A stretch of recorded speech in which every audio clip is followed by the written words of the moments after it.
네, 안녕하세요. 안녕하세요. 네. 네. 오늘 책 나눔 진행을 맡은 권수동입니다. 네. 저는 16년 차 3040 교사고요. 중학교에서 한문을 가르치는 그림책을 사랑하는 교사입니다. 네, 안녕하세요. 저는 서울의 한 초등학교에서 근무하고 있는 8+2년차 교사 기은미라고 합니다. 제가 2030 선생님들을 대표해서 이 자리에 나왔는데 경력이 좀 많다고 하셔가지고 파견 기간 2년을 좀 깎아봤습니다. 안녕하세요. 저는 한글날에 태어난 국어교사. 국어교사가 늘 역사적 사명을 띠고 이 땅에 태어났다고 생각하는 교사입니다. 24년 차 박정옥입니다. 와. 네, 감사합니다. 네, 이번 대회 슬로건이 틈만나면인데요. 이순옥 작가님의 그림책 틈만나면으로 우리가 학교에서 만나는 틈은 무엇인지, 2024년 우리의 학교 모습, 이 시대 기독교사의 모습을 이 그림책을 통해 이야기하고자 합니다. 그럼 먼저 그림책을 읽겠습니다. 작가님의 동의로 그림책을 영상으로 만들었는데요. 한 장 한 장 그림과 글을 같이 집중해서 봐주세요.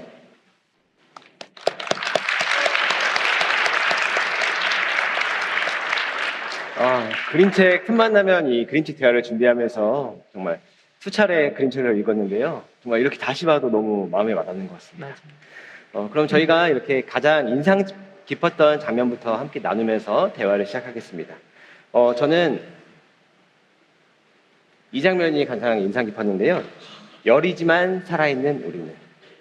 정말 하나하나 보면 여리고 힘없는 존재 같은 이 풀들이 작은 틈에서 옹기종기 모여있는 모습이 인상적이었어요. 풀들을 하나하나 보면 너무 작고 보잘것없는 존재라고 생각할 수 있지만 그들이 살아가려고 이렇게 연대하고 뿌리가 얽혀서 함께 자라는 모습이 학교에서 어떻게든 살아가려고 애쓰는 우리 교사들의 모습 같았어요. 비록 우리 교사들이 서 있는 장소가 온전하고 매끈한 땅이 아닐 수도 있고 갈라진 틈처럼 어려운 상황일 수도 있지만 그런 틈에서라도 함께 살려고 애쓰는 모습이 마음에 와닿았습니다. 선생님은 어떠셨어요? 저는 작지만 힘이 있는 나는 이 장면이 가장 인상적이었습니다. 하필이면 크고 무거운 돌 밑에 좁은 틈에 뿌리를 내린 이 가여운 식물이 마치 우리 2030 선생님들 같은 느낌이 들었습니다. 학교에서 벽을 마주할 때마다 나는 어쩌다 교사가 되었나, 교직 탈출은 지능순이라는데 왜 나는 아직 여기 있나 하는 생각 다들 하시지 않나요? 그런데 우리는 작지만 힘이 있어요. 특히 초등교실에서는 하루를 온전히 학생들과 살아내고 1년의 학급 운영을 선생님이 책임지고 하기 때문에 담임 선생님의 영향이 실로 엄청나거든요. 혹시 이 새싹의 이름을 무슨 식물인지 알아차리셨나요? 좋은 추측입니다. 이 식물을 앞에 속표지를 보여주시면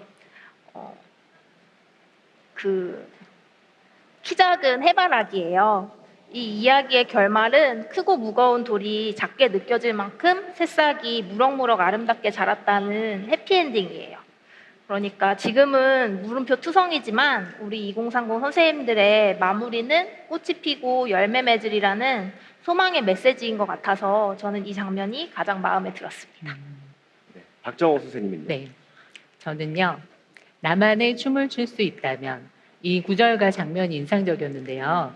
보통 우리가 식물하면 고정된 존재라고 생각하잖아요. 근데 이 장면에서는 식물의 역동성을 느낄 수 있어서 좋았습니다. 자세히 보면 저 식물들이 한 종류가 아닌 것 같거든요. 해지는 오후에 바람에 따라 이리저리 흔들리는 꽃들을 춤을 춘다고 표현한 부분이 인상적이었습니다. 또 저는 개인적으로 춤을 잘 못 추거든요. 근데 여기서 춤을 수식하는 말이 뭐 화려한, 뭐 힙한, 멋진 이런 화려한 수식어가 아니라 누구나 주인공이 될 수 있는 나만의 춤을 출 수 있다고 표현한 부분이 마음에 들었습니다. 네, 감사합니다. 우리가 같이 인상 깊었던 장면을 같이 들어봤는데요. 그러면 우리 각자에게 틈이 어떤 의미인지 그리고 우리 선생님들께서 학교에서 만난 틈은 어떤 곳인지 무엇인지 한번 나눠주시겠어요? 제가 먼저 나누면요. 그림책에서 틈은 이렇게 벌어져서 사이가 난 자리고 그 자리에서 들풀들이 각각의 생명력을 보이면서 살아나는 그리고 살아내는 모습들을 보여주고 있어요. 틈을 살아내는 풀들을 보면서 예수 그리스도를 생각했습니다.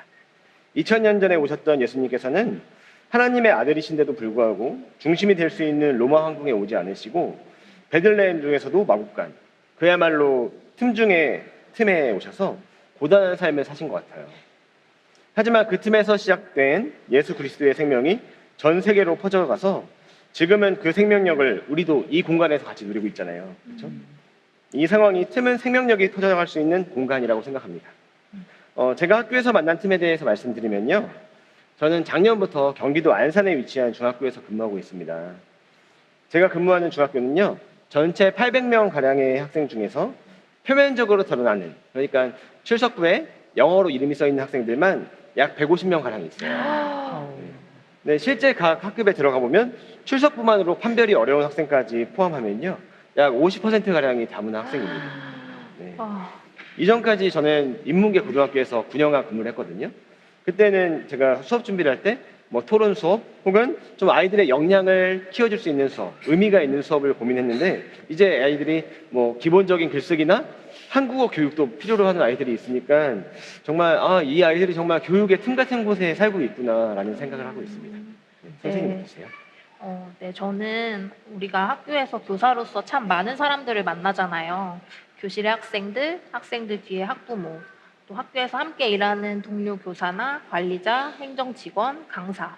요즘에는 학교에 교사보다 많은 사람들이 있잖아요. 이런 각자의 욕구와 우선순위가 달라서 서로 부딪히는 그 간극이 틈이라는 생각이 들었습니다. 특히 우리 선생님들은 대부분 마음이 착하고 또 책임감이 강하다 보니까 누군가의 필요를 맞닥뜨렸을 때 채워주고 도와주려고 하는 경우가 많은데 그러다 보면 나 혼자 레벨업하면서 마음에 골병이 드는 경우도 정말 많은 것 같아요. 제가 학교에서 만난 틈은 저마다의 방향으로 튀어오르는 개성 강하고 예의를 잊은 아이들, 또 그 아이들과 함께 생활하는 점점 더 고된 학급살이, 그리고 배우고 성장하면서 새로운 교육활동에 도전하고 싶지만 또 한편으로는 동학년 보조도 맞춰야 되고 옆반 학부모 민원까지 신경 써야 되는 구조. 사교육 강사들한테는 그렇게 쩔쩔매면서 학교 교사들의 전문성은 믿지 못해서 작은 일도 참지 않고 민원을 넣는 소수의 학부모들. 교사의 본업이 가르치는 일인지 공문서 처리하는 일인지 헷갈리게 만드는 수많은 잡무들. 또 네 일이네 내일이네 핑퐁 게임을 하면서 도통 협조가 되지 않거나 자기 업무마저 무책임하게 하는 일부 사람들. 또 우리가 교육 공무원이라고 하면서 품위 유지도 해야 하는데 각종 민원에도 성심성의껏 응대를 해야 하면서 또 정작 외제차 오는 강사들 월급 챙겨주느라 정말 바쁘잖아요. 현장이 곪는 줄도 모르고 또 늘봄이네 AI 디지털 교과서네 유보 통합이네 하면서 끊임없이 쏟아지는 답답한 교육 정책들이 제가 만난 틈입니다. 상황이 이런데 다들 어떻게 견디셨어요? 이렇게 무거운 돌 같은 또 조각나 있는 현장의 틈을 온몸으로 메우고 또 견디고 살아내서 이 자리에 오신 우리 선생님들께 수고하셨습니다. 고맙습니다. 하고 안아드리고 싶은 마음입니다. 네, 감사합니다. 네, 선생님은 어떠셨어요? 네, 저는 올해 무려 17년 만에 교직생의 두 번째로 비단임 교사가 되었습니다. 물론 수업도 18시간이고 작년에 5명이 하던 업무를 3시 하게 되면서 일은 많지만 담임일 때 매일 해야 되는 조종 내 야자감도 요거 안 하는 것만으로도 굉장한 시간적인 여유가 느껴지더라고요. 그래서 우리 그림책에서는 이 틈을 공간적 배경으로 인식하고 그 공간을 생명의 상징으로 이해하고 있는데 제가 올해 학교에서 만난 틈은 시간적 여유입니다. 그래서 이렇게 시간적 여유가 생기니까 주변을 좀 돌아볼 수 있는 마음의 여유도 생기고 담임할 때는 학급에만 매몰돼 있던 시선이 전체 학생, 전체 선생님 그리고 학교 전체로 바뀌는 경험들을 좀 하고 있어요. 그리고 개인적으로는 배우는 걸 굉장히 좋아하는데 그동안은 좀 시간적 한계 때문에 배우지 못했던 것들을 좀 배우면서 좀 저를 돌아보고 좀 성장하는 시간을 보내고 있는 것 같아요. 네, 감사합니다. 각자가 인상 깊었던 부분으로 뽑았던 부분들이 저는 연대와 협력을 통해서 살아나는 풀들, 기은미 선생님은 무거운 돌이 눈 위에 있음에도 힘겹게 살아내는 해바라기, 박정욱 선생님은 자유로운 움직임을 통해 나만의 춤을 추는 풀들의 모습을 뽑았는데요. 그 인상 깊었던 장면들이 우리 학교에서 만난 틈들과 다 연관성이 있는 것 같아요. 그럼 각각 만난 틈 속에서 우리 선생님들한테 가장 필요했던 것이 무엇인지 한번 확인해 보겠습니다. 저부터 이야기를 하면요. 올해 제가 처음으로 부장교사를 하게 됐어요. 네. 짝꿍인 개원 선생님께서 수업 시간에 한 학생이랑 계속 마찰이 있으신 거예요. 그 학생을 한번 지적을 했더니 그 학생이 수행평가가 점수가 깎였다고 오해를 하고 그때부터 수업 시간 내내 참여를 안 하는 모습을 보였습니다. 계속 도전적인 눈빛을 보내고 네, 과제를 주면 그 과제만 딱 수행한 뒤에는 계속 엎드려 있는 그런 모습을 보면서 제 짝꿍 선생님께서 계속 힘들어하시는 모습을 봤거든요. 제 짝꿍 선생님은 참고로 교직 28년차 교사세요. 네. 뭐 수업이나 업무, 뭐 동료 교사와의 관계, 그 모든 부분에서 원활하게 잘 하고 계시고 정말 능숙하게 잘 해내는 선배 선생님이셨는데요. 그럼에도 불구하고 3단 교사한테 상담도 의뢰하시고 식사할 때마다 식사도 잘 못하시고 계속 막 힘들어하시는 모습을 보면서 경력이 쌓이고 전문성이 높아진다고 해서 이렇게 교사가 쉬운 일이 아니구나. 정말 자기한테 함부로 대하는 학생이나 혹은 학부모 한 명 앞에서 이렇게 무기력해질 수 있구나 이런 생각을 했습니다. 그러면서 드는 생각이 이런 일을 이겨낼 수 있는 힘이 연결, 유대밖에 없구나라는 생각을 했어요. 선생님이랑 같이 산책을 하면서 말씀을 하시더라고요. 진짜 동료 선생님밖에 없다. 동료 선생님들이 없었으면 정말 휴직을 했을 수밖에 없다라는 생각을 말씀을 하시면서 동료 교사 연결 유대가 정말 갈수록 중요해지고 있다라는 생각을 했습니다. 그런 의미에서 이렇게 기독교사 단체에서 동료를 만나고 동역자를 만난다는 게 정말 큰 힘인 것 같습니다. 네. 저는 저경력 교사로서의 기억을 되짚어보면 매 순간이 새롭고 당황스럽고 무엇을 어떻게 해야 될지 모르는 순간들이 연속이었던 것 같아요. 특히 첫 학교 때는 퇴근하자마자 너무 피곤해가지고 저녁 먹을 에너지가 없어서 바로 쓰러져서 잤거든요. 근데 제가 또 운이 좋아서 발령 동기가 있었는데 새벽 2시 정도에 일어나서 카톡을 하면 답장이 오는 거예요. 그 친구도 쓰러져서 자고 그 시간에 일어난 거죠. 그러면 이제 인디스쿨을 찾아서 야식을 먹으면서 다음 날이 아닌 당일이죠. 당일날의 수업을 한 차시를 이렇게 정성껏 준비했던 기억이 납니다. 그리고 또 흔들리는 아침버스에 몸을 싣고 오늘도 무사히 이렇게 주문처럼 매면서 출근했던 기억이 떠오릅니다. 이런 틈들을 만났을 때 저에게 가장 필요했던 것은 저의 고민을 들어주고 머리를 맞대고 함께 고민해주는 동료였어요. 신뢰를 바탕으로 어떤 이야기도 나눌 수 있고 또 그 대상으로부터 정서적인 지지와 또 실제적으로 문제를 해결할 수 있는 어떤 팁들을 받는 게 저한테는 매우 유용했던 것 같아요. 경험이 부족하다 보니까 문제를 매우 좁은 시야로 보기도 했고 또 작은 갈등의 불씨를 실수로 키우기도 했던 것 같은데 그럴 때마다 같이 헤매는 동료 선생님, 또래 선생님들 그리고 이미 헤매서 좀 더 단단해지신 선배 선생님들께 많이 찾아가서 묻고 도움을 요청했어요. 그분들의 지지와 격려 그리고 지혜와 경험 나눔 덕분에 저도 이만큼 성장할 수 있었던 것 같습니다. 그래서 저도 저보다 어린 선생님들의 고민을 잘 듣고 같이 고민해 주려고 노력합니다. 또 제가 생각해 보니까 그 틈에서 필요했던 다음 것은 이런 여러 갈등과 고민이 서로 신뢰하는 가운데 솔직하게 이야기만 나눌 수 있다면 서로의 다른 생각을 조율하고 맞춰가면서 충분히 해결할 수 있는 문제들이더라고요. 요즘에 저출산으로 학생 한 명 한 명이 너무 소중하잖아요. 선생님도 학부모도 학생 자신도 그리고 마을 공동체, 교육청, 교육부도 모두 동일한 목표를 가지고 있는데 왜 이렇게 늘 엇박자가 나고 협력이 안 되는 것인지 잘 모르겠어요. 서로 믿고 듣고 잘 맞추는 퍼즐 조각이 되어서 교육이라는 하나의 작품을 잘 완성해 나갈 수 있으면 좋겠습니다.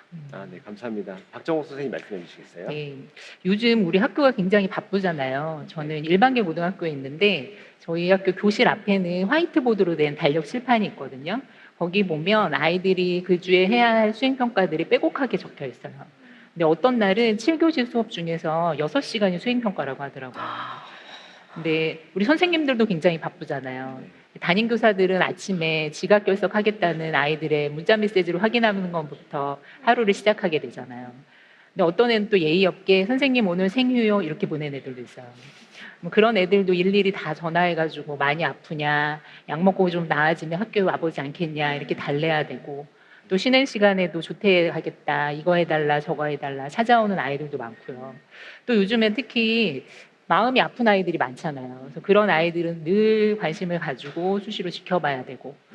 근데 우리 선생님들도 정서적인 지원이 필요한데 선생님들은 지원을 못 받고 계속 소집만 되고 있는 상황인 것 같아요. 그리고 수업이 끝났다고 퇴근한다고 해서 또 끝이 아니잖아요. 집에 가면 내가 돌봐야 할 가정이 있고 또 나의 손길을 기다리는 아이들이 있고 또 자기가 궁금하면 시간에 상관하지 않고 문자 메시지나 카톡으로 계속 연락하는 아이들도 있고요. 그래서 저는 학교에서 업무 순환을 통해서 올해 제가 경험한 이런 시간적 여유라는 틈을 모든 선생님들에게 좀 제공해 주어야 한다고 생각을 합니다. 그래서 선생님들이 그 틈에서 자신을 좀 돌아보고 주변 선생님을 살펴볼 수 있는 마음의 여유를 좀 경험하게 해줬으면 좋겠어요. 그래야지 우리가 서로를 좀 더 잘 이해할 수 있고 서로 더 잘 연결될 수 있을 거라는 생각이 듭니다. 네, 감사합니다, 선생님. 이제 마지막으로 이번 대회에 참여하신 기독교사들을 위해서 그림책 내용 중에 한 장면을 선물로 드리면 어떨까요? 저는요, 아직 철이 덜 든 중학생들과 함께 하시는, 그리고 우리 아이들 다 뭐 고등학교나 초등학교도 마찬가지겠죠. 유치원도 마찬가지고 철이 덜 든 학생들이랑 함께 하시는 선생님들한테 열이지만 살아있는 우리는 이 장면을 선물하고 싶습니다. 아이들은 시간이 지나면 분명히 성장하고 변하겠지만 그때까지 우리는 계속 고통스러울 수 있잖아요. 그럴수록 우리가 더 연결되고 더 연대해서 잘 이겨내시길 소망합니다. 네, 저는 우리 2030 선생님, 또 유초등 선생님들께 작지만 힘이 있는 나는이라는 장면을 선물해드리고 싶습니다. 어쩌다 무거운 돌 밑에 뿌리를 내렸지만 꿋꿋하게 제 갈 길 가는 키 작은 해바라기처럼 이미와 아직 사이를 기독교사로 살아가고 계신 모든 선생님들을 힘껏 응원하면서 각자의 작은 힘을 모아내는 우리 교사 공동체가 되었으면 좋겠습니다. 감사합니다. 박정호 선생님. 네, 저는 나만의 춤을 출 수 있다면 이 구절을 이 대회에 오신 모든 선생님들에게 선물하고 싶습니다. 우리 모두는 다 다르지만 그 모습 그대로 아름답잖아요. 우리 정해진 박자나 동작에 따라서 칼 같은 군무를 추기보다는 선생님들이 각자 처해 있는 학교 현장에서 자신의 모습 그대로 나만의 춤을 흥겹게 추실 수 있었으면 좋겠습니다. 네, 감사합니다. 오늘 짧은 시간이지만 함께 책 나눔 참여해주신 두 분 선생님께 감사드립니다. 네, 그리고 함께 참여해주신 대회장에 계신 기독교 선생님들에게 감사드립니다. 그럼 본격적인 주제 강의를 해주실 한성준 선생님을 소개합니다.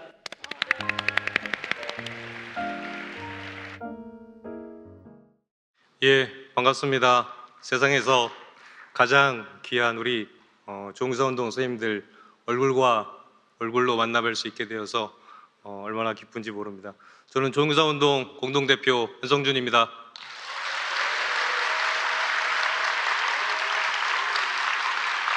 저희 월간 조은교사 맨 뒤에 사무실 소식이 실리는데요. 거기에서 저를 대문자 T, 극 J, 종일 모니터만 쳐다보고 있는 인간, 그런 인간으로 그려지더라고요. 제가 그런 인간입니다. 사무실 소식을 많이 읽으시는 분께서 종종 정말 현승호 공동대표님하고는 정말 그렇게 많이 다르냐, 정말 그렇게 안 맞냐 이렇게 물어보시는데요. 잘 안 맞고요. 정말 많이 다르더라고요. 농담 아닙니다. 저는 오늘 이 대회 주제를 정할 때 전국에서 모인 단체 대표님들이 지금 현장이 기독교사의 근간이 흔들리고 있다 이런 말씀 하셨거든요. 우리의 근간을 흔드는 우리가 마주한 틈은 무엇인지, 우리가 마주하고 있는 틈에 대해서 이야기할 것이고요. 또 그 틈을 우리가 어떻게 연결할 수 있는 것인지, 또 그 틈을 연결하고자 할 때 이 근간이 흔들리고 있는 기독교사들이 무슨 정체성을 가지고 살아야 하는 것인지 그 정체성에 대해서 이야기하고자 합니다. 이 어려운 주제를 어떻게 강의해야 되나 굉장히 고민이 많았고요. 정말 제가 한 1년 전에 이 강의를 부탁을 받았는데요. 틈만 나면 정말 그 틈에선 기독교사 이거를 계속 묵상하고 또 생각하고 또 기록하고 그랬습니다. 저희 아파트 엘리베이터 그 광고에 나오는 한 장면인데요. 제가 어떻게 하면 이 그 틈에선 기독교사를 강의할까를 생각하다 보니까 저 광고 속 저 세탁 건조기야말로 가장 그 틈에선 기독교사를 잘 표현하는 것이 아닌가 하는 생각이 들었습니다. 그 세탁기와 건조기 그 도저히 메울 수 없는 저 틈을 저 세탁 건조기로 연결해 버리고 저 사이에서 저렇게 한 줄기 빛이 새어나오는데 이건 거의 그 어둠 가운데 빛으로 오신 예수님을 상징하는 것이 아닌가. 아침에 출근하려고 엘리베이터 탔다가 저걸 묵상했습니다.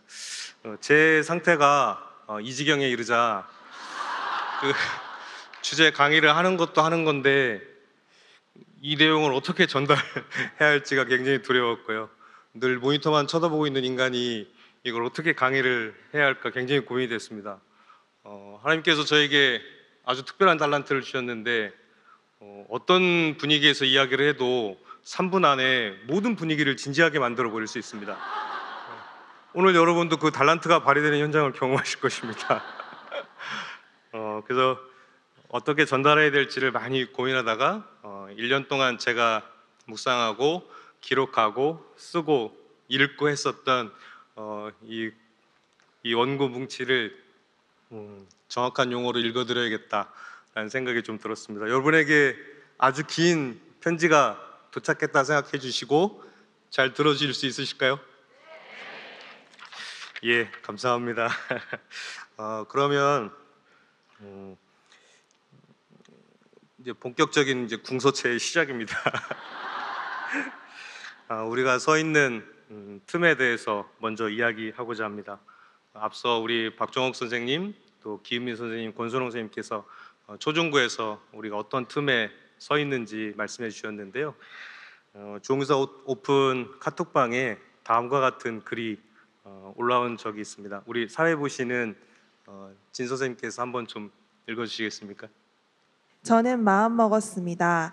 더 이상 아이들을 내가 끌어안고 가지 않기로, 내 자식처럼 혼내고 야단치고 예뻐해주고 관심 가져주지 않기로, 무엇을 어떻게 가르치면 이 아이들의 삶에 도움이 될까 하고 너무 고민하지 않기로, 수업 시간을 넘기면서까지 또는 방과 후나 방학 때 내 시간을 내어 더 가르치려고 하지 않기로, 학교에 있는 시간뿐만 아니라 학교 밖에 있는 시간에도 아이들과 연락하며 아이들 생활 지도를 하지 않기로, 나에게 주어진 필수적인 의무 외에는 더 이상 하지 않기로 마음먹었습니다. 예, 이 글은 그 아동학대 논란 속에서 교실 속 녹음이 법적 증거로 인정받는 판결이 난 후에 특수 선생님께서 조응사운동 옥화방에 올린 글입니다. 더 이상 아이들을 끌어안고 가지 않겠노라 마음먹었다. 내 시간을 내어 더 가르치지 않기로 마음먹었다. 이 문장이 제 가슴에 걸려서 내려가지 않았습니다. 더 이상 끌어안지 않겠다 하시지만 가시도 친 아이를 끌어안기 위해 저분이 얼마나 많은 수고를 했을까. 내 시간을 더 내어서 가르치지 않겠다 하시지만 그동안 얼마나 많은 시간과 에너지를 들여 아이들을 가르쳐 오셨을까 싶었습니다. 그렇게 수고하고 애쓰고 더 많이 사랑하고 더 많이 마음을 내어주었건만 돌아오는 것은 교권 침해와 과도한 비난일 때 어느 누가 교단에 서 있을 수 있을까 싶습니다. 우리 주홍교사운동 선생님들이 현장에서 어떻게 살고 있는지를 알고 있기에 선생님의 고백이 더 마음 아프게 다가왔습니다. 지난 5월에 그 사무실에 중부기도 요청이 왔었는데요. 그 사연도 좀 같이 봤으면 좋겠습니다. 진 선생님 부탁드립니다. 3, 4월을 버티다 학급 붕괴 상황으로 병가를 냈습니다. 1학년을 담임하고 있는데 정서행동 장애를 가진 학생과 그에 준하는 아이, 그 외 다수의 주의 집중 결핍이 의심되는 아이들로 인해 학급의 상황은 걷잡을 수 없이 망가졌고 교장, 교감 선생님, 상담 선생님까지 모두 출동하여 도와주셨지만 아이가 분리되는 그 시간뿐이었지 근본적으로는 나아지지 않았습니다.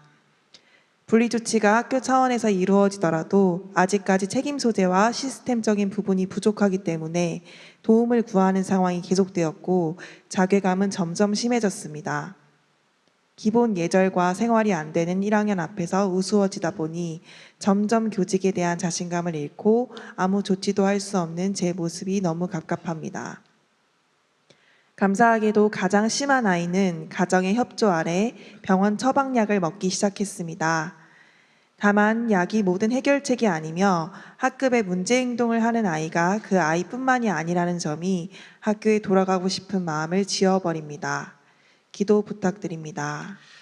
예, 사무실은 늘 그 점심을 먹으러 나가기 전에 종우선동 회원 선생님들과 교육을 위한 중보기도 시간을 갖습니다.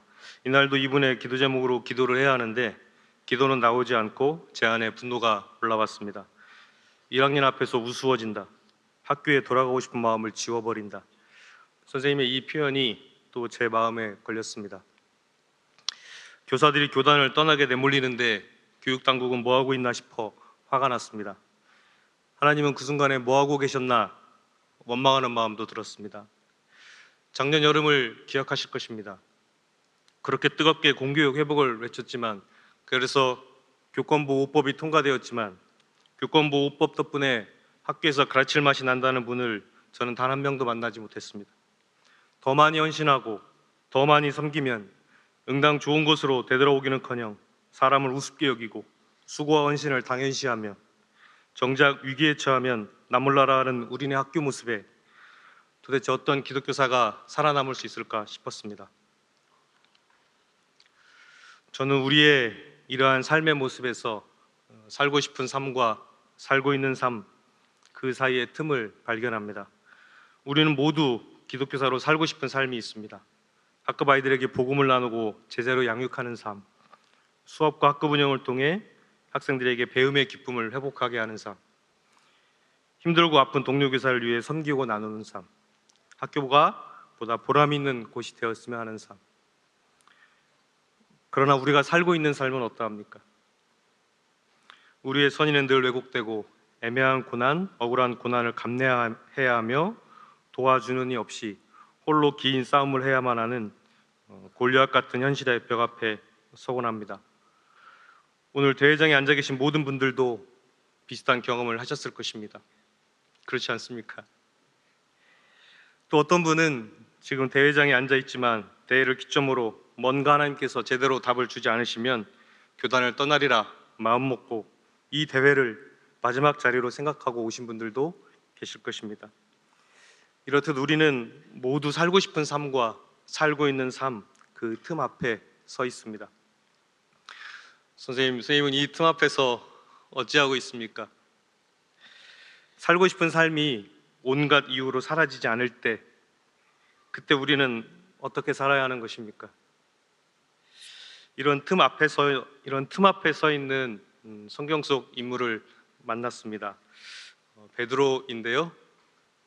같이 한번 읽어주시면 좋겠습니다. 같이 읽을까요? 시작.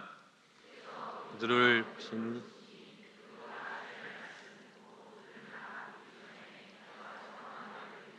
하심이 생각나서 밖에 나가서 심히 통곡하니라. 오늘 베드로는 예수님을 3번 부인했습니다. 바로 전날 내가 선생님과 함께 죽는 한이 있을지라도 절대 선생님을 모른다 하지 않겠습니다 라고 말했지만 오늘 베드로는 3번 예수님을 부인했습니다.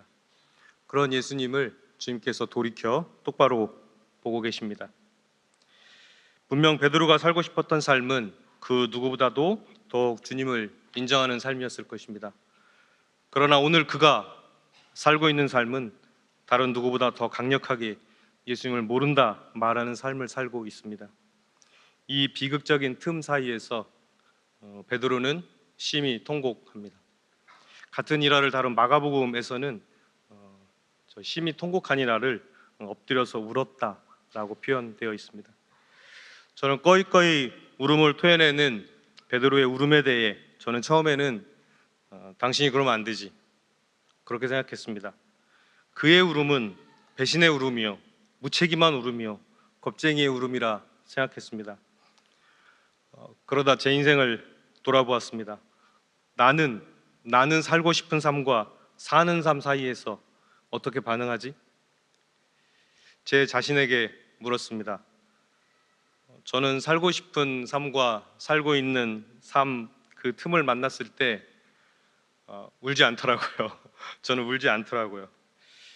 제 앞에 몰려오는 부끄러움을 직면하기보다 회피합니다. 회피하면서 대부분 그럴듯한 이유를 듭니다. 교육부 때문이다, 학부모 때문이다, 사회 구조적 문제 때문이다.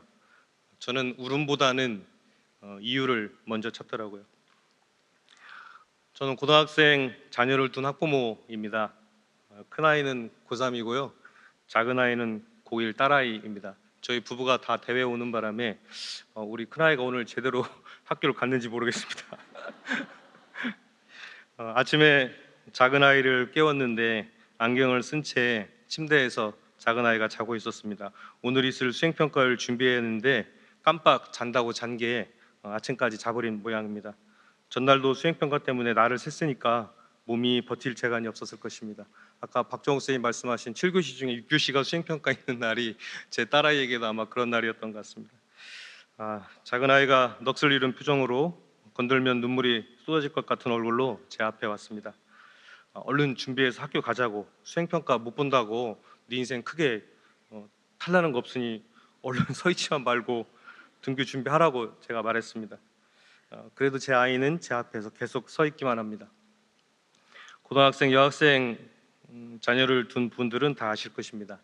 아이는 제게 오늘 하루 결석을 하고 싶다는 말을 하고 싶은 것입니다. 아이가 말을 하지 않으니 제가 먼저 큰 소리로 말했습니다. 결석은 안 된다. 아빠 엄마가 교사, 그것도 기독교사인데 내가 좋은교사 운동 대표인데 그렇게는 할 수 없다, 이렇게 말했습니다. 제 아이가 제 앞에 한참 서 있다가 눈물을 떨굽니다. 계속 서 있길래 얼른 들어가서 등교 준비하라고 제가 소리쳤습니다. 아이가 고개를 떨구고 자기 방으로 갑니다. 저와 큰아이는 현관 앞에서 아이를 기다립니다. 열린 방문 틈 사이로 작은 아이의 모습이 보입니다. 책을 가방에 넣으면서 소리 없이 계속 웁니다. 무거운 가방을 드는데 가방 무게에 아이가 휘청합니다. 엘리베이터 앞에서도 웁니다. 아빠 차에 타서도 웁니다. 학교가 거의 다 왔을 때 아이는 체념했는지 그제서 눈물을 그치고 세상을 다 잃은 표정으로 아무 말 없이 제 차에서 내렸습니다. 평소에는 잘 갔다 오라고 힘내라고 한마디 인사를 건네는데 이날은 아무 말도 할 수가 없었습니다. 아이를 내려주고 서울 사무실로 출근하는데 가슴이 너무 답답했습니다. 제가 살고 싶었던 삶은 이런 삶이 아닙니다. 학생들이 밤새 수행평가를 준비하거나 불안한 마음에 학교 학원을 뺑뺑이 돌거나 학생에게 등급을 매기는 그런 교육, 그런 학교, 저는 그런 교육을 바꾸고 싶었고 교육을 바꾸는 일을 하기 위해 지금 차를 몰고 서울 사무실로 가고 있는 것입니다. 국회도 자주 드나들고요, 언론 기자들과 인터뷰도 자주 하고요, 교육계 여러 사람들도 만납니다. 그러나 제가 살고 있는 삶은 제 작은 아이를 학교 앞에 내려주며 아무 말도 해줄 수 없는 미약한 아빠, 그만큼의 삶인 것입니다. 그날 사무실로 차를 몰면서 차 안에서 혼자 욕을 많이 했습니다. 저는 울음보다 욕이 먼저 나오더라고요. 저는 허공에 대고 욕을 했고 베드로는 울음을 토해냈습니다. 저는 베드로의 울음은 정직한 울음이라 생각합니다. 살고 싶은 삶과 살고 있는 삶 사이의 간극, 그 틈 사이로 몰려오는 부끄러움 앞에 베드로는 울고 또 웁니다. 엎드려 우는 베드로 옆에 누구 한 명 같이 울어주는 사람이 있었으면 참 좋았겠다 생각했습니다. 그날 작은 아이와 그런 일이 있고 나서 사무실에 출근했는데 온종일 외로웠습니다. 누구한테 말하기도 그렇고 종일 소가리를 하는데 외로웠습니다. 앞서 두 분 선생님의 이야기를 들려드렸습니다. 두 분께서 더 이상 아이를 끌어안지 않기로 마음먹었다. 학교로 돌아가고 싶은 마음을 지워버린다 하셨을 때 그분들도 참 외로웠겠다는 생각이 들었습니다. 그리고 그 옆에 기독교사가 있었다면 그 기독교사가 해야 할 첫 반응은 그분들의 손을 잡아주는 일이 아니었을까 생각했습니다. 손을 잡는 일은 이웃의 울음에 내 마음을 더하는 일이지 않습니까? 그러나 안타깝게도 우리는 손을 잡고 함께 울기보다는 저처럼 사태에 책임을 질 희생양을 먼저 찾습니다. 교사는 학부모를 탓하고 학부모는 교사를 탓합니다. 그러는 사이 교육당국은 슬며시 발을 뺍니다. 결국 모두가 아파하면서 각자의 아픔에 대해 이해하고 그 아픔을 보듬기보다는 서로를 악마화합니다. 울음이 있어야 할 자리에 미움만 있고 이 미움은 서로에게 먼저 돌을 들게 만듭니다.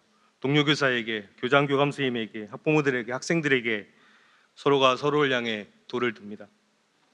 그런데 생각해 보면 학생도 학부모도 교사도 모두가 우리 교육에 바라는 모습이 있었을 것입니다. 실은 학생, 교사, 학부모 모두가 살고 싶은 교육과 살고 있는 교육 사이에 그 틈바구니에 끼어 있는 것이 아니겠습니까? 누가 먼저 돌을 들 수 있습니까? 예수를 부인한 베드로에게 누가 돌을 던질 수 있습니까? 예수를 부인한 베드로의 모습에서 저는 이러지도 저러지도 못하는 상황에서 홀로 울고 있는 기독교사들의 슬픈 얼굴이 겹치곤 합니다. 날아올 돌을 피하기 위해 잔뜩 움츠러든 힘없는 기독교사들의 가여운 모습을 봅니다. 우리는 모두 취약한 사람들입니다. 우리는 모두 취약한 사람들입니다. 서로에 대한 울음은 서로의 약함에 대한 인정에서 시작합니다. 서로에 대한 울음은 서로의 약함에 대한 인정에서 시작합니다. 서로의 약함을 존중합시다. 서로의 약함을 존중합시다. 울음이 있어야 할 자리에는 울음이 있어야 합니다. 그리고 부끄러움 앞에 정직하게 울어야 떳떳하게 일어날 수 있습니다. 지금은 동료 교사의 울음, 학생의 울음, 학부모의 울음에 대해 평가하고 비난하기에 앞서 함께 울어줘야 할 시대가 아닌가 생각합니다. 한없이 울었던 베드로에게 끝내 주님은 다시 찾아오십니다. 그리고 베드로를 제자 잡는 삶으로 다시 초대하십니다. 오늘 우리 조홍교사운동 선생님들의 뼈아픈 아픔에 대해 저는 주님께서 함께 울어주시리라 믿습니다. 이번 대회 내내 나의 좌절로 인해 우시고 내 옆에 있는 이의 좌절로 인해 울고 내 학급에 있는 아이들과 학부모들을 위해 울고 우리 학교와 교육을 위해 울었으면 좋겠습니다. 우리 마음속 돌을 내려놓고 한없이 같이 울었으면 좋겠습니다. 이 울음에 주님을 초대하고 주님과 함께 정직하게 울고 떳떳하게 다시 일어났으면 좋겠습니다. 네, 분위기가 또 너무 진지해졌죠. 예.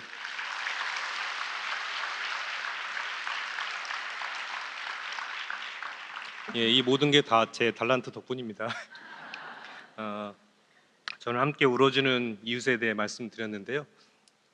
제가 만난 기독교사 중에 가장 많이 우시는 분은 아마 송인수 전 대표님이 아닌가 싶습니다. 이분은 기독교사 대상으로 하는 거의 모든 강의에서 우시더라고요.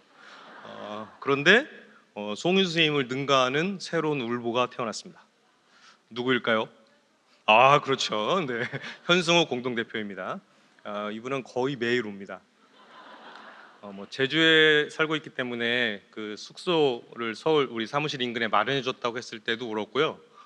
또 얼마 뒤에 저희가 재정 상태가 어려워서 후원 요청한 적이 있었는데요. 그때는 거의 아침마다 매일 울었고요. 또 중보기도 요청 오면 중보기도 요청 온 거 가지고 울고 그거 가지고 기도하다가 울고 아무튼 이제 너무 많이 울어가지고 사무실 사람들은 현성호가 울면 그런가 보다. 내일 이 시간에 현성호 대표님이 이 자리에서 주제 강의 2를 할 텐데요. 저는 반드시 울 거라고 예언합니다. 적어도 이번 대회가 열리는 동안 3번 이상 울 거라 생각하고요. 백석대 어딘가에서 다구는 소리가 들리면 우리 현성호 대표가 3번째 울었구나 이렇게 생각하시면 되겠습니다. 우리가 써 있는 두 번째 틈은 오는 시대와 옛 시대 그 사이의 틈입니다. 첫 번째 틈이 개인 차원의 틈이라면 두 번째 틈은 시대와 구조에서 오는 틈입니다. 정직한 울음 뒤에 이제 우리는 더 맑아진 눈으로 두 눈을 부릅뜨고 정직하게 우리 현실을 보아야 합니다. 저는 사무실에서 정책 대응하고 있는데요. 정책 대응하다 보니까 교육부에서 나오는 모든 문서들을 꼼꼼히 읽게 됩니다. 그리고 교육부가 제안하는 많은 발표들에는 왜 이 사업이 필요한지 그 필요성을 늘 앞에 제시하고요. 그 필요성이 대부분 앞으로 오는 시대 때문이라는 것입니다. 한번 읽어볼게요. 4차 산업혁명, AI 디지털 기술 발달, 디지털 기술을 통한 개별화 교육, 코로나19 팬데믹 경험과 교육 방식의 전환 요구, MZ세대, 알파세대, 인구 감소에 따른 지역 소멸, 격차에 따른 사회적 갈등 심화 등등. 이런 게 이제 교육부가 말하는 오는 시대입니다. 저는 교육부가 예견하는 오는 시대에 대한 진단이 틀렸다 생각하지는 않습니다. 문제는 오는 시대에 대해 그렇게 강조하면서도 현장의 학교들이 여전히 옛 시대의 방식을 그대로 따르게 하거나 오히려 강화하는 데 문제가 있다고 생각합니다. 저출산 시대를 이야기하면서 끝끝내 한 줄 세우기 상대평가를 버리지 못합니다. 벚꽃 피는 순서와 무관하게 지방대학들이 한순간에 문을 닫을 위기에도 그 몇 안 되는 학생들을 끝끝내 줄을 세워야 한다고 말합니다. 학교폭력, 교육활동 침해, 일부 학부모의 과도한 민원이 끊이지 않고 교사들이 교단을 떠나고 스스로 삶을 마감하는 이 와중에도 끝끝내 성과급으로 교사들을 줄 세웁니다. 초등 1학년 학생들마저 학교폭력 앞에 세우고 학교폭력 조치 기록은 쉽게 지울 수 없고 대학 입시까지 반영해내겠다고 합니다. 오는 시대는 빠르게 다가오는데 우리는 여전히 옛 시대의 교육을 붙잡고 절대 손을 못 놓게 합니다. 이 틈 사이에서 우리는 매일매일 수업에 들어가는 것입니다. 과연 이 틈바구니에서 가르치는 그 가르침에 무슨 힘이 실릴 수 있을까 싶습니다. 교사인 내가 삶에서 확증하고 삶에서 깨달아 알게 된 삶의 진실을 가르칠 때 그때 교사의 가르침에는 힘이 실릴 수 있습니다. 그런데 현실은 어떠합니까? 우리는 결과보다 과정이 소중하다. 단순한 지식보다 지혜를 배우는 게 더 중요하다. 친구들과 평화로운 관계를 맺고 갈등이 생기면 폭력이 아닌 대화로 풀어야 된다. 친구들과 협력하며 배워라. 이렇게 가르칩니다. 그러나 이렇게 가르친 후에 우리는 어쩔 수 없이 오지선다형 객관식 문제를 출제합니다.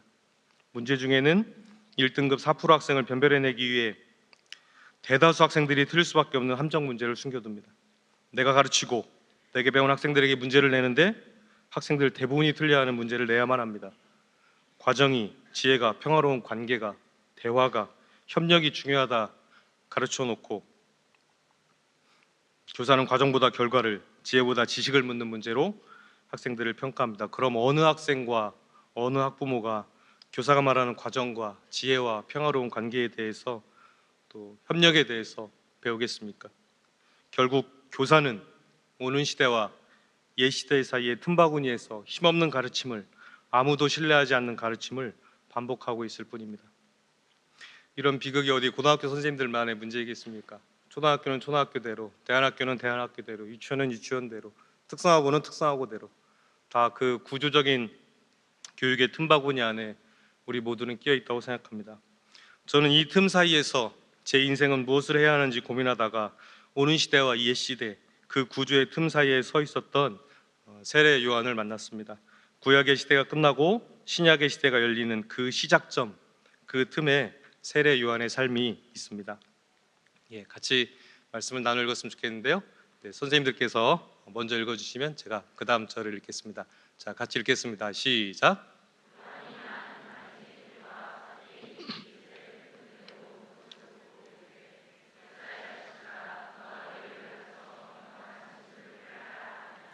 그러므로 회개에 합당한 열매를 맺고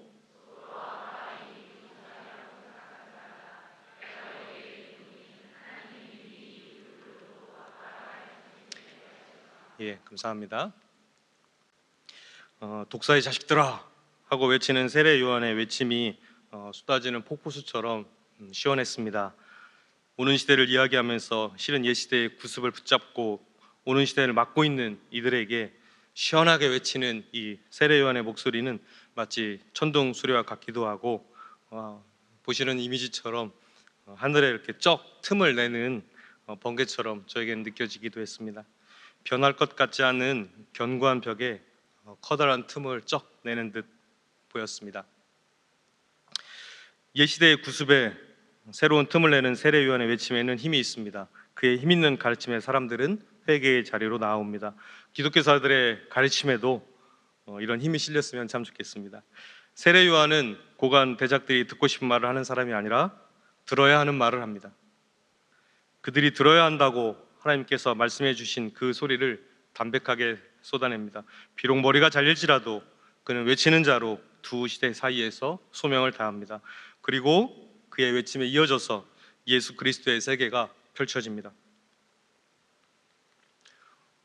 오는 시대와 옛 시대 사이에 힘없는 가르침을 강요하는 이 시대의 교육을 향하여 우리는 이 시대의 교육을 향하여 이 시대가 들어야 할 목소리를 외치는 그러한 자들이 되어야 할 것입니다. 외치는 자로서의 삶에 예외가 있을 수 없습니다. 꼭 정책운동을 하고 성명서를 내는 것만이 목소리를 내는 것은 아닙니다. 우리 학급에서 가장 작은 아이의 목소리를 듣고 그 목소리를 대변하는 일, 우리 학년 선생님들의 아픔을 듣고 큰 소리로 이야기해 주는 것, 그것이 시작입니다. 작은 공의를 이루는 일이 실은 가장 큰 용기가 필요한 일입니다. 작은 공의가 모여서 공의로운 하나님의 나라를 이루어 갑니다. 선생님께서 계신 곳에서 외쳐야 될 외침은 무엇입니까? 끝없이 반복되는 경쟁교육의 문제, 악성민원과 교권 침해의 문제, 공의롭지 못한 학교의 문제 등은 구조적 요인에서 비롯합니다. 혼자서 바꿀 수 있는 일이 아니고 혼자서 바꾸게 해서도 안 됩니다. 삶이 무너진 이들을 위해서는 함께 울고 모순된 이 시대를 위해서는 함께 소리치는 좋은 교사운동 선생님들이 되셨으면 좋겠습니다.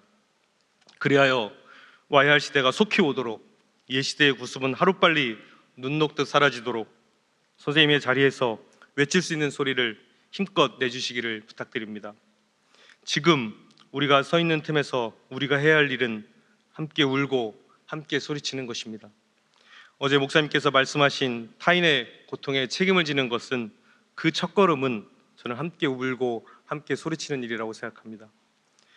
학교에서 가장 작은 자를 찾아주시고 그들의 손을 잡아주십시오. 울고 있는 자가 있다면 함께 울어주십시오.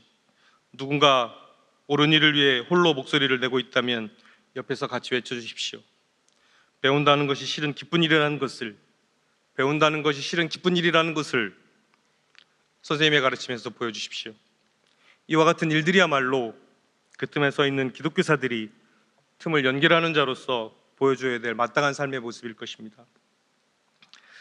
저는 틈을 생각할 때마다 그 틈을 어떻게 연결할까를 묵상할 때 떠오른 이미지가 있습니다. 이 이미지인데요.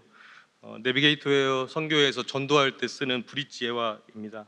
저는 대학 1학년 때 이 브릿지 예화를 통해 예수님을 다시 영접했고요. 그 후에 대학에서 또 군대에서 학교에서 이 브릿지 예화를 가지고 복음을 나누는 삶을 살았습니다. 죄로 인해 인간과 하나님이 사이에 틈이 생겼고 그 틈을 연결할 수 있는 유일한 길은 예수 그리스도입니다. 예수 그리스도께서 살아오신 십자가의 삶만이 인간과 하나님 사이의 틈을 연결하는 유일한 길입니다. 그렇다면 우리가 해야 할 일은 분명해집니다. 우리의 삶에서 만나는 그 수많은 틈들, 그 틈 사이사이를 예수 그리스도의 십자가로 채우는 것입니다. 저는 앞서서 인간의 숙명과도 같은 살고 싶은 삶과 사는 삶 사이의 틈, 또 시대적, 구조적 요인으로 발생하는 오는 시대와 옛 시대 사이의 틈에 우리가 서 있다 말씀드렸습니다. 이 이야기를 이 브릿지와 연결한다면 아마 이렇게 표현될 수 있습니다.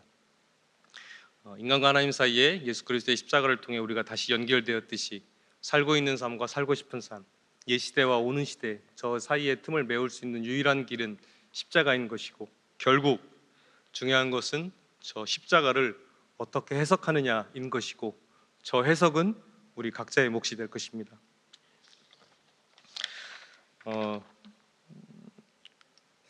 저는 이 십자가 말고는 다른 방법이 없다고 생각했습니다. 틈을 연결하는 유일한 방법은 십자가입니다. 저 십자가를 내 삶과 가르침으로 받아들일 때 우리는 그 틈에서 굳건히 설 수 있습니다. 십자가를 내 가르침과 내 삶으로 받아들인다는 것은 무슨 뜻입니까? 그것은 십자가의 흔적을 내 몸에 지니고 사는 삶, 내 몸에 예수 그리스도의 낙인을 지니고 사는 삶을 말합니다. 제가 읽겠습니다. 바울의 이하 고백인데요. 내 몸에는 예수 그리스도의 낙인이 찍혀 있습니다. 동일한 본문을 개역 개정에서는 내가 내 몸에 예수의 흔적을 지니고 있노라. 바울은 자신의 몸에 예수의 흔적이 있다고, 예수 그리스도의 낙인이 찍혀 있다고 말합니다. 십자가를 내 가르침과 내 삶으로 받아들인 기독교사들은 십자가의 정체성을 가지고 삽니다. 십자가의 흔적을 지닌 기독교사로서의 정체성이 중요합니다. 왜냐하면 우리 삶의 흔적은, 우리의 가르침의 결과는 결국 우리의 정체성에서 비롯되기 때문입니다. 우리가 가지고 있는 기독교사로서의 정체성이 결국 우리 몸에 예수 십자가의 흔적을 남길 수도 있고 삭분의 흔적을 남길 수도 있는 것입니다. 저는 틈을 내는 기독교사들이 그리스도의 흔적을 지니고 살기 위해 저는 두 가지 정체성을 가지고 살아야 한다고 생각합니다. 첫째는 우리는 기쁨의 근원을 이웃에 두는 이들이라는 정체성입니다. 우리의 정체성을 이야기하기 위해 세례 요한의 이야기를 조금 더 이어가겠습니다. 오는 시대와 옛 시대의 틈에서 세례 요한은 오는 시대를 막는 옛 구습에 대해 회개에 합당한 열매를 맺으라 소리치는 사람이었습니다. 우리도 세례 요한처럼 학교에서 가장 작은 자를 찾고 그들의 손을 잡아주고 함께 울고 함께 목소리를 내준다면, 그렇게 산다면 우리에게 다가올 첫 반응은 무엇이냐면 저 선생님은 누구인가를 물어올 것입니다. 왜냐하면 세례 요한에게도 똑같은 일이, 외치는 자로 살았을 때 세례 요한에게도 똑같은 일이 있었기 때문입니다. 요한복음 1장 말씀인데요. 외치는 자로 살 때 어떤 반응이 오는지를 같이 보겠습니다. 이것도 선생님들께서 먼저 읽어주시고 제가 다음 구절을 나눠 읽겠습니다. 먼저 읽어주십시오. 시작.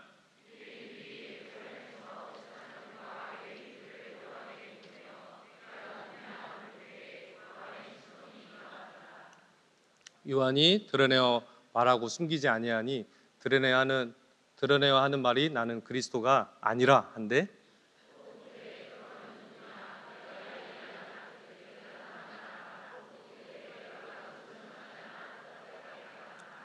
또 말하되 누구나 우리를 보낸 이들에게 대답하게 하라.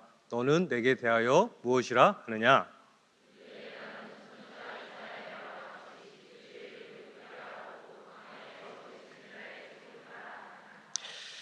이 시대의 기독교사들이 틈 사이에 서 있을 때, 그리고 그 틈을 연결하는 이들로 살고자 하면 세상 사람들은 반드시 물어올 것입니다. 당신은 누구시오? 당신은 누구시오? 그때 우리는 우리의 정체성을 이야기해야 할 것입니다. 세례 요한은 자신이 광야에서 외치는 이의 소리로서 주의 길을 곧게 준비하는 사람이라는 선명한 자기 정체성을 가진 사람이었습니다. 그의 선명한 자기 정체성은 그의 죽음에서도 잘 드러납니다. 그는 분봉왕 헤롯이 자기 동상의 아내를 취한 부도덕함에 대해 천둥처럼 소리를 쳤고, 그는 목이 잘리는 최후를 맞습니다. 안타깝게도 목이 잘리더라고요. 한성준 공동대표는 우리가 처한 두 시대의 틈 사이에서 외치는 자로 사야 한다고 말하는데, 외치는 자로 살면 목이 달아나는구나. 이렇게 생각을 이어가시면 안 되고요. 세례 요한은 목이 잘리는 최후를 맞이하며 역사 속에서 잠시 사라집니다. 그러나 그가 외쳤던 소리는 여전히 생명력이 있어 오늘을 사는 이 땅의 그리스도인들에게 여전히 쩌렁쩌렁한 목소리로 되돌아옵니다. 그의 외침은 늘 현재 진행형입니다. 그의 육체는 사라졌을지라도 그의 외침은, 그의 가르침은 계속해서 현재에서 살고 있고 앞으로도 살 것입니다. 그래도 자꾸 속으로 목이 잘리는 부분을 떠올리시는 것 같아서요. 세례 요한이 자신의 정체성을 좀 더 명확히 드러낸 다른 부분도 좀 같이 보겠습니다. 세례 요한이 자신을 외치는 자로서 어떤 기쁨으로 그 소명을 감당하며 사는지 말해주는 부분이 있어서요. 이 부분을 좀 같이 보겠습니다. 예, 선생님 먼저 읽어주시겠습니까? 시작.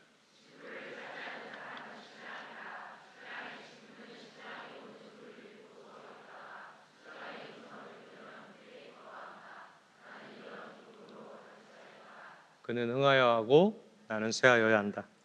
예, 이 말씀은 그 세례 요한에게 몰렸던 사람들이 예수께로 몰리는 일종의 갈아타기를 하자 이 세례 요한의 제자들이 세례 요한에게 와서 이 상황을 말하고 있는 그런 부분입니다.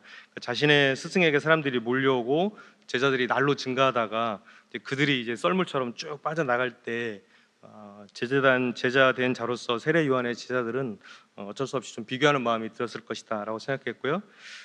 요한의 제자들에게는 좀 속상한 마음이 들었을 것이다 그렇게 생각했습니다. 그러나 세례 요한은 자신은 신랑이 아니고 신랑의 친구이며 신랑이 오는 소리를 듣고자 기다리다 신랑의 소리를 듣고 기뻐하는 그런 기쁨으로 가득 차 있다 말합니다. 그러면서 자신은 쇠하는 존재라 말합니다. 갈수록 쇠하는데 기쁨으로 가득 차 있다는 세례 요한의 저 기쁨의 비밀을 우리가 알 수만 있다면 그 틈에선 기독교사들도 이 땅에서 좀 살만하겠다 싶었습니다. 저는 세례 요한이 누렸던 기쁨을 쇠하는 존재로서의 기쁨이라고 말하고 싶습니다. 어떻게 하면 이 땅에 기독교사들도 쇠하는 존재로서 기쁨을 누릴 수 있겠습니까? 세례 요한은 자신의 기쁨이 어디에서 오는지 확실히 아는 이였습니다. 그는 자신이 신랑이 아니고 신랑의 친구라는 자기 정체성이 분명한 사람이었습니다. 사람들은 그에게 몰려들고 사람들이 그를 엘리야로, 예언자로 혹은 그리스도로 떠받들려 할 때도 그는 아니요 라고 답합니다. 그는 자신을 신랑으로 대하려는 이들에게 자신은 신랑의 친구라며 선명하게 말합니다. 그래서 그는 신랑으로서 신부를 맞이하는 기쁨을 찾는 것이 아니라 신랑을 기다리는 기쁨을 찾았습니다. 신랑을 기다리고 점점 신랑이 주인공이 될 때 자신의 존재는 잊히는 역할, 그 역할을 하며 기뻐하였습니다. 그가 쇠하는 존재로서 역할을 다하면서도 기뻐할 수 있었던 것은 자신의 기쁨이 어디에서 오는지를 명확히 알고 있었기 때문입니다. 선생님, 이 시대 기독교사들은 어디에서 기쁨을 찾고 있습니까? 저는 세례 요한처럼 우리도 기독교사로서의 정체성이 분명할수록 우리의 기쁨의 근원을 찾는 것도 명확해진다, 선명해진다 생각합니다. 그래서 저는 기독교사들을 기쁨의 근원을 이웃에 두는 이들이라고 생각합니다. 그리고 주님께서 우리에게 보내주신 가장 가까운 이웃은 학생과 동료 교사입니다. 교사로서 제게 기쁨이 찾아왔던 순간은 반 아이들에게 복음을 전했을 때, 학교에 기독교사 모임 만들었을 때, 그 모임에 새로운 선생님이 오셨을 때, 그때 정말 기뻤습니다. 무엇보다 학생들이 제 수업을 듣고 배우는 기쁨을 느낄 때 저도 덩달아 기뻤습니다. 전 중학교 국어 선생인데요. 중학교 남학생들에게 김소월의 진달래꽃을 가르쳐야 하는데 그 헤어짐 아픔 너머의 기다림이라는 그 사랑의 본질을 한두 녀석이 알아차릴 때 기뻤습니다. 죽어라 가르쳐도 한두 녀석만 압니다. 중학교 남학생들에게 김소월의 진달래꽃을 가르친다는 것은 정말 영혼을 갈아넣는 일입니다. 한껏 제가 감정을 잡고 나보기가 역겨워 이렇게 하면 저 교실 뒤편에서 역겹대 크크크 이런 반응이 옵니다. 중학교 남학생들에게 시를 가르쳐 보지 않으셨다면 어디 가서 선생이라고 말씀하시면 안 됩니다. 그래도 문학 작품 속에 담겨 있는 삶의 진면목을, 주님 주시는 삶의 진실을 학생들이 알아차릴 때 수업을 마치고 교실 문을 나서는 순간 뿌듯했습니다. 졸업한 녀석이 찾아왔을 때의 기쁨은 이루 말할 수 없습니다. 특히 제 속을 무진장 썩였던 녀석이 정신을 차리고 오면 더할 나위 없이 기쁩니다. 제가 사무실에서 학교에서 몇 년째 쓰고 있는 컵입니다. 몇 해 전에 제자 녀석이 찾아와서 이 컵을 선물해주고 갔습니다. 이 컵을 선물해준 녀석은 진달래꽃 가르칠 때 배움의 기쁨을 1도 맛보지 않은 녀석입니다. 진학 문제를 두고 고민과 갈등이 많았던 학생입니다. 특성화고 면접 보러 가야 하는 날에도 면접을 안 간다고 해가지고 난리가 났던 녀석입니다. 졸업식 날에도 학교를 안 와가지고 전화를 돌렸던 학생입니다. 졸업식 날에도 지각을 하는, 그래서 졸업식이 다 끝난 오후에 학교에 홀로 왔던 녀석입니다. 야, 정말 졸업하는 마지막 순간까지 속을 썩이는구나. 이제 한마디 일장 잔소리를 하려다가 그날 하나님께서 제게 어떤 마음을 주셨는지 잔소리 안 하고 이렇게 세게 한번 안아주고 보냈던 녀석입니다. 학교 다닐 때는 굉장히 힘겨운 학생이었지만 지금 우리 사회에 의젓한 청년으로 자라가는 이 제자들을 볼 때 입가에 절로 미소가 생깁니다. 저의 기쁨은 공문에서, 교육부 정책 발표에서 오지 않았습니다. 저의 기쁨은 하나님께서 제게 이웃으로 보내준 학생들과 동료 교사들에게서 왔습니다. 학생들이 배움의 기쁨을 느낄 때 저도 가르치는 기쁨을 느꼈습니다. 학생들이 한 인간으로 성장하는 것을 볼 때 더없이 기뻤습니다. 새로운 한 명의 기독교사가 모임에 오시고 그분이 기독교사로 성장해가는 것을 볼 때 더없이 기뻤습니다. 우리의 기쁨은 결국 학생이라는 존재에서, 그들의 배움에서 온다고 생각합니다. 또한 동료 교사를 온전한 기독교로 세워가는 일에서 온다고 저는 생각합니다. 저만 이런 기쁨을 누리는 것은 아닙니다. 제가 몇 장의 슬라이드를 보여드릴 텐데요. 표정을 잘 보십시오. 다들 이 쇠하는 기쁨으로 충만한 자들입니다. 학교에서 가장 가르치기 어려운 정서행동 위기 학생들, 남들은 만나고 싶어 하지도 않는 이 작은 자들을 가르치며 즐거워하는 우리 마음친구 선생님들입니다. 읽고 쓰고 셈하는 것이 부족해서 배움이 고통이 되는 학생들, 그 학생들을 가르치겠노라고 없는 길 만들어가는 우리 정말 소중한 배움 찬찬이 모임 선생님들입니다. 갈등의 한복판에서 여차하면 법적 다툼으로 번지는 그 살얼음판 같은 순간에 평화를 만들고 계신 평화 비추는 숲 선생님들입니다.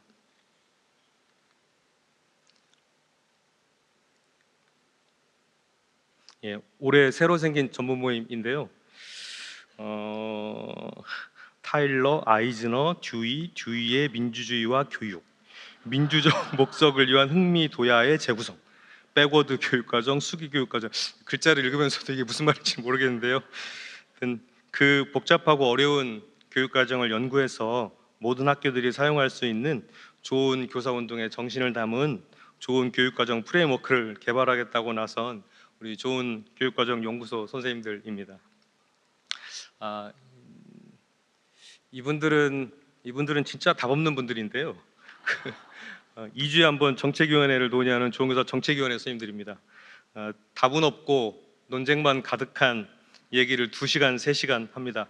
지금껏 교육정책 바뀌어야 한다고 20년 넘게 외쳐왔지만 우리나라 교육정책 크게 달라진 거 없습니다. 그런데도 그 바위가 깨질 것이라 믿고 죽어라 계란을 던지는 무모한 사람들입니다.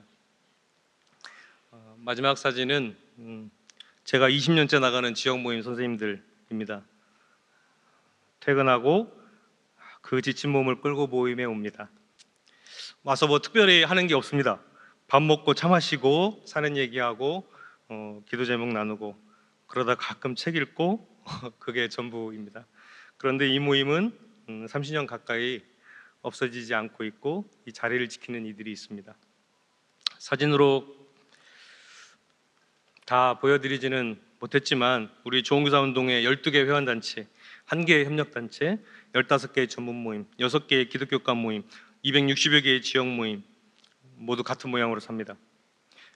여러분 왜 이러고 사십니까? 좋은교사운동 20년 했다고 교육부에서 월급 한 푼 더 올려주지 않습니다. 저는 좋은교사운동 열심히 했더니 휴직을 시키더라고요. 왜 이 운동에 이렇게 시간과 돈과 힘을 들이십니까? 우리가 이렇게 사는 이유는 하나, 좋은 교육, 하나님께서 원하시는 교육을 하기 위함일 것입니다.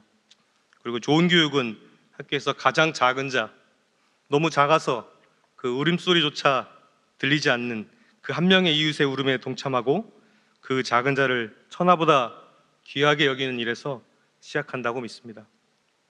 그래서 우리의 기쁨은 하나님께서 우리에게 보내준 가장 가까운 이웃인 학생과 동료 교사에서 온다고 저는 생각합니다. 세례 요한이 신랑을 기다리는 것에서 기쁨을 찾고 그 소명을 다했다면 학교로 부름받은 우리는 학교에서 만나는 이웃을 사랑하는 일에서 기쁨을 찾는 것이 마땅합니다. 오늘의 기독교사는 수많은 모순의 틈에 서 있습니다. 이 위태로운 틈 위에서 우리는 기쁨의 근원을 이웃에 두는 자들임을 잊지 말아야 할 것입니다. 우리는 남이 시키는 거 할 때, 교육부에서 하라는 거 할 때 기쁨이 오는 그런 사람들이 아닙니다. 우리는 소명대로 살 때 기쁨이 오는 사람들이요, 우리의 기쁨의 근원을 이웃에 두고 살 때 기쁨이 오는 자들입니다. 두 번째, 우리의 정체성에 대해서 이야기하고자 합니다. 우리는 오지 않은 미래를 현재에 사는 이들이라는 정체성을 가지고 살아야 한다고 생각합니다. 저는 지난 겨울 SUT 성선 유니온 선생님들이 겨울 수련회를 하는 영덕 캠프장을 찾아간 적이 있습니다.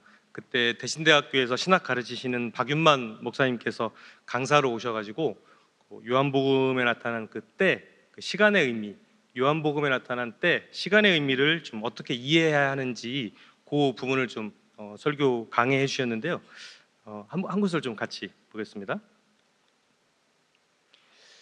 요거 제가 읽겠습니다. 이게 저는 잘 이해가 안 되는 부분이었거든요. 예수께서 이르시되 여자여 나와 무슨 상관이 있나이까 때가 아직 이르지 아니었나이다. 그의 어머니가 하인들에게 이르되 너희가 무슨 말씀을 하시든지 그대로 하라 하니라. 성경을 읽다가 이해가 안 되면 그냥 넘어가는 경우가 종종 있습니다. 제게는 지금 읽은 이 4절 5절이 그러했습니다. 예수님께서 포도주가 떨어진 문제에 대해서 그게 나와 무슨 상관이 있냐고 거절을 했는데도 예수님의 어머니 마리아는 예수님께서 본인의 요청을 수용한 것처럼, 예수님께서 자기 요청을 받아들인 것처럼 행동을 합니다. 웬만하면 들어주지 엄마한테 그게 나랑 뭔 상관인데요, 이렇게 무시하는 듯한 예수님의 반응도 잘 이해가 안 되고, 또 그 무시를 다시 무시하면서 자신의 요청이 수용된 것처럼 행동하는 그 어머니 마리아의 반응은 저는 잘 이해가 안 되었습니다. 만약에 우리 집에서 제 아들이 아빠 그게 나와 무슨 상관인데 이렇게 말하면 너 일단 한번 여기 앉아봐. 저는 이렇게 시작했을 것 같거든요. 이제 목사님께서는 왜 안 넘어갈까요? 다음 슬라이드 넘겨주시겠습니까? 목사님께서는 이 요청, 거절, 그런데 요청자의 계속된 요구와 그에 따른 행동, 그리고 나서 예수님이 그걸 수용하시고 행동하는 이 독특한 패턴이 요한복음 곳곳에 나타나고 있고, 이 패턴 속에서 이 때의 의미를 잘 이해해야 한다고 말씀하셨습니다. 그러고 보면 그 왕의 신하의 아들을 치료하는 요한복음 4장이나 예수님의 예루살렘 방문을 다루는 7장, 또 나사로의 소생을 다루는 11장에서도 이제 찬찬히 보시면 이 패턴이 계속 반복됩니다. 함께 다시 다른 한 구절 한번 찾아볼게요. 진실로 진실로 내게 이르노니 죽은 자들이 하나님의 음성을 들을 때가 오나니 곧 이때라. 듣는 자는 살아나리라. 죽은 자들이 하나님의 음성을 들을 때가 오나니, 여기까지 읽으면 먼 미래에 일어날 것 같은데 곧 이때라 이렇게 말씀하시거든요. 예수님이 현승호 선생님도 아닌데 왜 이렇게 저렇게 왔다 갔다 하시나 그러시거든요. 그 다음 구절도 마찬가지입니다. 마르다가 이르되 마지막 날 부활 때에 다시 살아날 줄을 내가 아나이다, 이렇게 마르다가 고백하거든요. 우리도 이 믿음을 갖고 있잖아요. 마지막 부활 때 우리가 다시 살아날 것을. 그런데 이렇게 마르다가 고백했지만 예수님은 그날 그 장소에서 나사로를 소생시키시거든요. 그 먼 미래에서나 일어날 것 같은 일을 지금 여기에서 시작해 버리십니다. 이후의 내용은 목사님께서 강해해 주신 부분을 제가 인용하고 제 묵상을 덧붙였음을 말씀드립니다. 우리 인간은 일반적으로 과거에 태어나고 현재에서 살다가 미래 어느 시점에서 생을 마감하는 단선적인 개념으로 시간을 이해합니다. 그렇죠. 이제 과거, 현재, 미래. 우리는 그렇게 단선적 개념으로 시간을 이해하고 우리는 그렇게 이해하지만 예수님께서는 단선적 개념으로 시간을 이해하고 계시지는 않은 듯합니다. 왜냐하면 예수님은 과거, 현재, 미래 어느 한 지점에 있거나 단절된 분이 아니었기 때문입니다. 예수님은 과거 영원부터 이미 계셨고, 그러다가 인간을 위해 땅의 세계로 오셔서 30여 년을 하루하루 오늘을 함께 사셨고, 또 다시 사셔서 앞으로 영원까지 우리와 함께 하시는 예수님은 그런 분이십니다. 그렇기 때문에 예수님에게는 미래는 현재와 단절된 내일이 아니라 오늘, 지금에서 시작되는 미래인 것입니다. 시간이 지나 저절로 미래가 오는 게 아니라 미래는 지금, 오늘 시작해야 올 수 있는 것이라고 예수님은 생각하신 것입니다. 그래서 예수님의 때는 미래이지만 그 미래는 벌써 시작되었다는 것을 예수님께서는 보여주시고 그것을 말씀하시고자 하셨다고 생각합니다. 미래에서 하실 일을 지금 현재에서 하시는 이유는 하나님의 나라는, 부활의 삶은 이미 지금 여기서부터 시작된다는 원리를 가르치시고자 하셨기 때문입니다. 목사님께서는 그 요한복음에 나타난 때의 의미를 이렇게 정리해 주셨습니다. 미래는 기계적으로 오는 게 아니라 믿음으로 살아가고 또 준비된 사람에게는 현재로 침투해 들어오는 것임을 보여준다. 미래는 시간이 지나면 저절로 오는 게 아닙니다. 그건 가짜 미래입니다. 진짜 미래는 준비된 자들로 인해 현재로 침투해 오는 것입니다. 선생님, 우리에게도 이런 때의 정체성이 필요하지 않겠습니까? 가나 혼인잔치 이야기 속으로 다시 들어가 보겠습니다. 예수님께서 물을 포도주로 바꾸시는 기적을 보이십니다. 어머니의 요청을 거절했지만 그 거절을 철회하십니다. 왜 그러셨을까요? 예수 그리스도로부터 시작된 새로운 세계가 지금 여기서부터 이미 시작된 것을 나타내 보이시고자 어머니에게 했던 거절을 철회하시고 물을 포도주로 바꾸신 것입니다. 저는 어머니 마리아의 행동에 대해 다시 생각해 보았습니다. 당시 수련회 때 박윤만 목사님께서는 어머니 마리아는 그 예수님의 때의 개념을 이미 알고 먼저 믿고 있었을 거라 그렇게 하셨습니다. 그렇지 않고는 이 그 큰 돌 항아리에 물을 가득 채우라 말하지 못했을 것이다 그렇게 말씀하셨습니다. 제게 궁금증이 하나 생겼는데요. 그럼 어머니 마리아는 그럼 예수님의 때의 개념을 어찌 그렇게 알고 있었을까? 저는 몹시 궁금해졌습니다.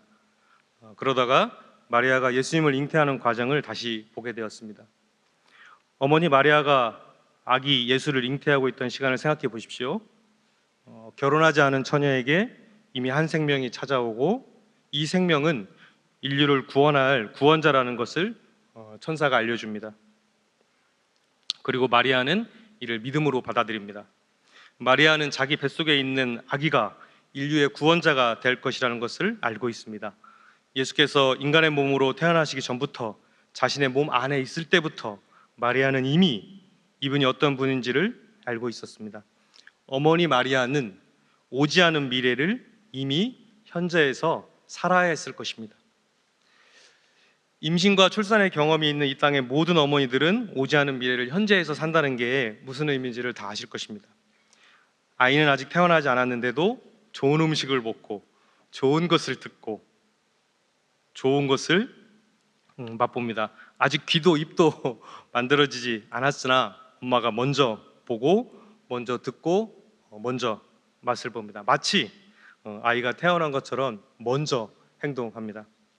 저는 국어 선생, 제 아내는 수학 선생인데요. 제 아내는 큰 아이를 임신했을 때 태교로 수학 정석을 풀었습니다. 아들은 고등학교 수학 문제를 풀기 십수년 전부터 이미 엄마 뱃속에서 수학 문제를 풀었습니다. 다행히 아들은 수학을 국어보다는 좋아합니다.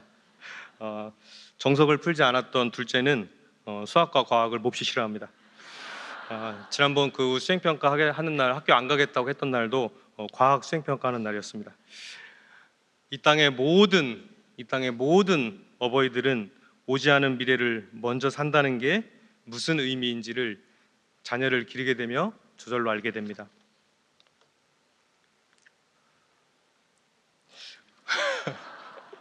예, 우리는 수많은 틈 사이에서 곤혹스러울 때가 있습니다.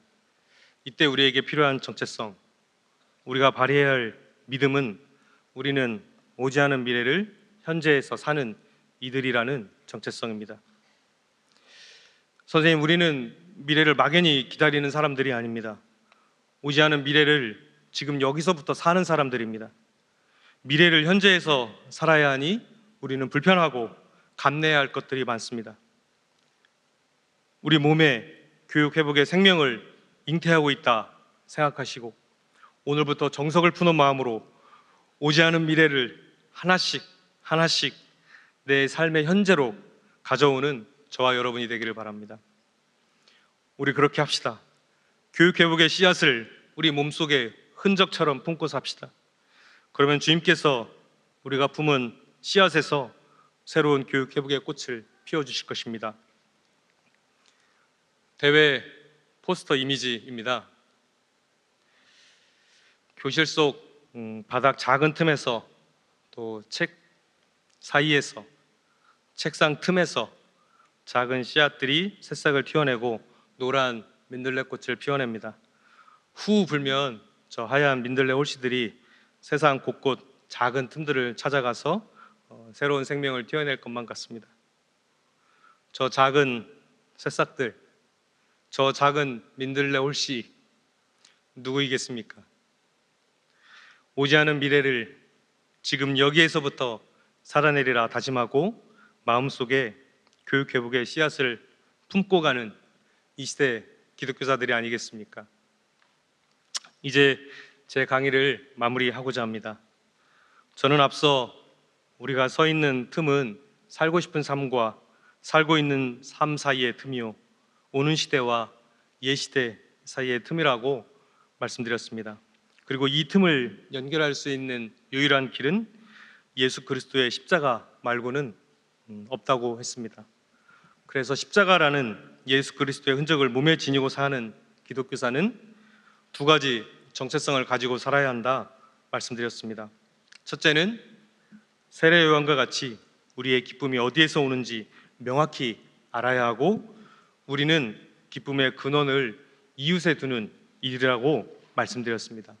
둘째는 우리는 오지 않은 미래를 현재 사는 이들로서 하나님의 때를 먼 내일이 아닌 오늘 여기에서 사는 이들이라고 말씀드렸습니다.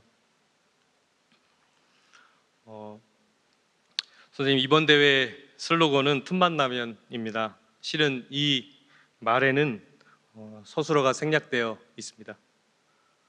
틈만 나면, 틈만 나면. 그래서 선생님은 어떤 선택을 하겠다는 것인지 선생님께서 서술어를 선택해 주셔야 합니다. 주제 강의 전에 읽었던 이순옥 작가님의 틈만 나면 그림책 속에는 나는 태어날 거야, 쑥쑥 자랄 거야, 멋진 곳이 아니어도 좋아, 조금 답답해도 상관없어, 활짝 피어날 수 있어, 꿈을 꿀 수 있어, 멀리 나가볼 거야, 높이 올라가 볼 거야, 한 번은 넘어볼 거야, 이런 선택의 서술들이 등장합니다. 선생님, 틈만 나면 그래서 어떻게 하시겠습니까? 저 빈 공간에 선생님께서는 어떤 선택을 넣으시겠습니까? 저는 선택했습니다. 저는 틈만 나면 먼저 오지 않은 미래를 현재에서 살겠습니다. 이번 대회를 마치고 우리가 소명의 자리로 다시 돌아갔을 때 대회에 참여한 모든 이들의 마음속에 교육 회복의 씨앗이 심겨 있기를 소망합니다. 그리고 대회를 통해 주님께서 심어주신 교육 회복의 씨앗이 우리 교육의 견고한 벽에 새로운 틈을 내기를 소망합니다. 선생님, 우리를 기독교사로 세워주신 이가 누구십니까? 하나님이십니다. 선생님, 우리가 누구입니까? 선생님, 우리가 누구입니까? 우리는 기쁨의 근원을 하나님께서 우리에게 가장 가까운 이웃으로 주신 학생과 동료 교사에게 두는 이들입니다. 선생님, 우리가 누구입니까? 우리가 누구입니까? 우리는 오지 않은 미래를 지금 현재에서 살아내는 이들입니다. 하나님 안에서 하나님과 함께 하나님을 향하여 삶의 지평들을 새롭게 열어갔으면 좋겠습니다. 감사합니다.